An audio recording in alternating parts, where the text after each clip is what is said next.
Welcome to a new Team CGC 9.8 video, and normally on this channel I don't really recommend buying sort of hot comics that are associated with like a current pop culture event or a movie or show, but I happened to come across an auction last week, so a brand new buy for me, and I ended up picking up what I think is a pretty hot issue now for a reasonable price, and I think it's a good case study for how you could possibly grab some hot issues, and I'll kind of let you know too the way not to buy hot issues, sort of. So the issue I'm talking about here is Silver Surfer 44, Silver Surfer version 3 of the series. Number 44 is the first Infinity Gauntlet.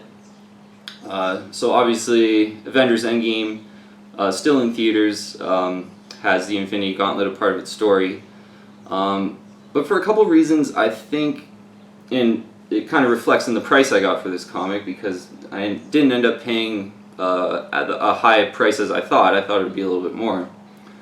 And I think the reason for that is now 3 years on from Infinity War, I would say, about 3 years. 4 when you kind of count the hype of, like, you know, the trailer and the rumors and all that. Knowing that the Infinity Gauntlet was going to be in that, I think during that time was when these issues were really inflated and hot, because you know that was sort of the first movie or show or pop culture event that featured the Infinity Gauntlet. And I think even though Avengers Endgame has the Infinity Gauntlet a part of its story, I think it's had, you know, 3 years there, 4 years to sort of cool down. And I think what you're seeing too now is the people that bought 3 years ago that were sort of noobs, I guess you could say, are now just kind of fire sailing these off. Or there's quite a lot of 9.8 Silver Surfer 44s as a buy it now, I would say. And they're priced quite a lot more than what I purchased for this book. And yeah, I think it's really related to the sort of hot period for this book really was about 3-4 years ago. And even though the movies are still out with the Infinity Gauntlet, you know, there's not very many noobs in the market anymore, because the noobs, you know, they'll kind of come in when there's just a trailer or there's, you know, some important or a popular movie, as I said, and they're just going to come in the market because they saw it and they like it. They have no idea about prices, no idea about the comic book market. So I think that's what happened 3 years ago, and you're sort of getting a bit of a fire sale on some of these issues now, which is could be even lowering the price possibly. So there's, yeah, it's kind of some weird dynamics I think with this buy, but me purchasing this issue, it is a good case study for how you can go about buying hot issues. So I purchased this issue at a 1-week auction on eBay. So, you know, it wasn't a buy it now that's been sitting there for months and months or whatever it might be. I purchased it from a certified dealer in Ontario, Canada. So this dealer is known for getting CGC books graded, new ones.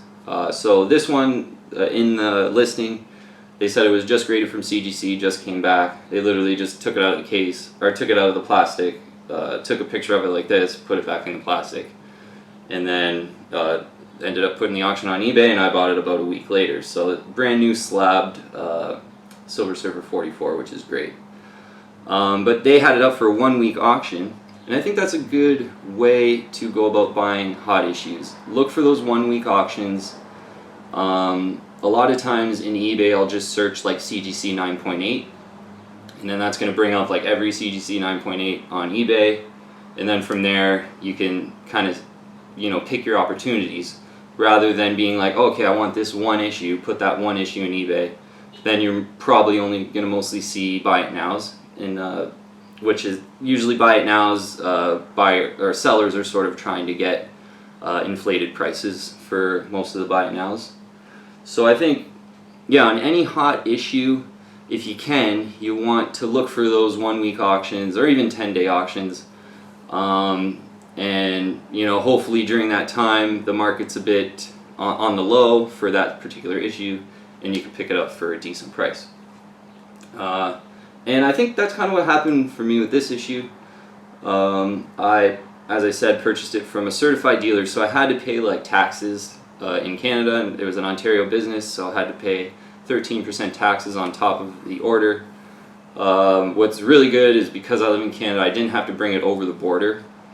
So a lot of times I am looking for CGC comics that are inside Canada, just to avoid the whole annoyance of border fees and tariffs, and sometimes they rip open the package to like see what's inside and possibly could damage the comic. So yeah, always kind of on the hunt for CGC 9.8s in Canada, and this one was in Canada. So I ended up purchasing this for $270 US, and that's after shipping, taxes, all in. So I thought that was a really good deal, actually. And you know, with this comic, you're getting that first appearance of Infinity Gauntlet, so you're getting that sort of tangible reason to own the comic. And you know, my kind of thinking on this is because I sort of think of myself as like a long-term comic book investor. So kids that are seeing these Infinity War movies and with Avengers Endgame and even Guardians of the Galaxies, how they have Infinity Gauntlet in there, you know, in 10 or 20 years, they're going to have decent jobs and they're going to be able to pay up for something like this, and they're really going to have that like nostalgic connection to the Infinity Gauntlet. And you know, even though this is like a Silver Surfer story, so it's kind of a completely different story, this is the first appearance of Infinity Gauntlet, and yeah, that's definitely a really good like tangible reason to end up wanting to buy this comic down the line. And I could totally see like a lot of those kids that are seeing the movies now that, you know, maybe are 10 or 15, you know, 10 to 15 years old, are certainly going to grow up and probably want this comic. So I think that's a good way to kind of set yourself up for a comic book investment like this. Like another thing I'll mention is this is a 1990s comic, so you're in the 90s here. And with 90s comics, I always recommend to purchase the 9.8 white pages, especially if you're thinking about it from like an investment point of view. And yeah, the reason for that just being that down the line when you do want to sell these, you could sell them to collectors, and they're going to be the ones that are like lusting after it and really are going to be willing to pay up top dollar for it, right? So definitely, like with 90s comics, 2000s comics, anything in the modern age, I always recommend, if your budget permits, to buy a 9.8 white pages rather than, you know, a 9.6 or a 9.4. And yeah, personally, like in the 90s, 2000s, for CGC graded, I would go 9.8 or bust. And then if your budget doesn't permit, I would probably just buy like raw, ungraded comics. Because yeah, I think with the 9.4s and the 9.6s, I don't think there'd be too much price appreciation on those. I think it's going to be sort of, you buy the rough copy, or you're a hardcore collector and you want the 9.8 white pages. And you know, that's not to say that they won't hold their value and they're not going to sell, but just, you know, when on the way out, when you do want to sell these, I think that's definitely the way to get the best prices, especially in the 90s and the modern issues, as I said. So yeah, first Infinity Gauntlet, I was pretty happy that I could grab this, what I think is kind of on the cheap, or at least a reasonable price for this issue.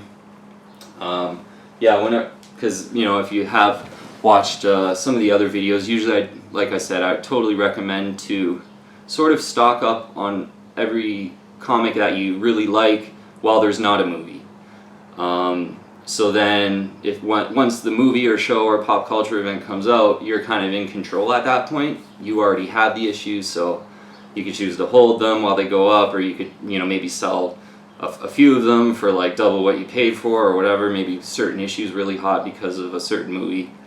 So you want to like position yourself before the movie comes out, so then you're kind of in control. Whereas the way not to invest in comics, I would say, is to like see the trailer or the movie and like immediately go on eBay and start like searching all the comic books. And you know, like, I mean, one that comes to mind is sort of Spider-Gwen. I think it's forget that Spider-Verse number 2 or 3 or something. It was first Spider-Gwen, first new Spider-Woman. And yeah, I think there's an auction on eBay right now for that comic with a few days left, and it's already over $2,000 Canadian. And that was a book made in 2014. So that doesn't really make too much sense to me. But other hot issues, if you are looking to buy the hot issues, look out for those 1 week auctions. Then you'll probably get an okay price. Whereas if it's a buy it now, it's probably been up for months and months, and a lot of collectors at that time would have watched it, and it's well known and probably inflated by 20 to 25% of what you can get a book on like a week auction. Other than that, I just wouldn't even recommend buying like hot books at all. So I mean, right now a good example of this is the Joker movie is coming out, and there's a lot of hype of like Robert Pattinson being the new Batman and the Batman movie. So a lot of Batman hype is kind of starting, I would say. And like a year or two ago, I really loved like 1980s Batman 9.8 white pages. So I probably got like 7 or 8, 7 to 10 9.8 white pages keys from that era. And yeah, even getting a little long in that. Yeah, so maybe 15 or 20 9.8 white pages in Batman from the 80s, I would say. And I did those purchases last year just because I love Batman, I wanted it, and now the movie's coming out, so maybe I might pick and choose and maybe sell a Killing Joke 9.8 possibly try to get maybe 40 or 50% more money than what I paid for it last year. And that's kind of what you want to try to do, rather than right now just going out and just piling up on Batman and looking for Batman really hard. And because yeah, as I said, there's just a lot of media on YouTube right now, a lot of content being created about a lot of hype building, and that's going to inflate prices, like no doubt about it. That's what a market is. Excitement builds, prices inflate. So you don't necessarily want to dive in right now. And it kind of sucks because I wanted to do a movie on those Batman 80s comics being like a great buy, but I don't think right now they are, just given the new movies and everything coming out. So yeah, I think buying this Silver Surfer 44 issue, I think I got a pretty good deal, and I think it's a good microcosm of how you can possibly get your hands on a hot issue for a decent price. Again, you want to look for those 1 week auctions. You don't want to just search around eBay when the trailer comes out, buy the hot thing, because it's going to be inflated, the prices. Just really quick to getting to the CGC census, these 90 books, they're not 1990s books. They're not too important to be like rare in a 9.8 white pages or anything. But 23.6% of the Silver Surfer 44s are 9.8s, and there's 212 9.8 Silver Surfer 44s out there. So you're getting like a 1 of 212 collection item. That's pretty awesome. Plus, it's the first Infinity Gauntlet. And again, yeah, like I am a long-term comic book investor, I would say. Hopefully I'll hold on to these things for over 10 years. And I think in that time frame, first Infinity Gauntlet is going to do really good. So yeah, that's it for this video. Just bought this comic a week ago, so I was excited to show you guys. But if you like this video, please subscribe to the channel. Thanks so much for watching, and I'll see you on the next video.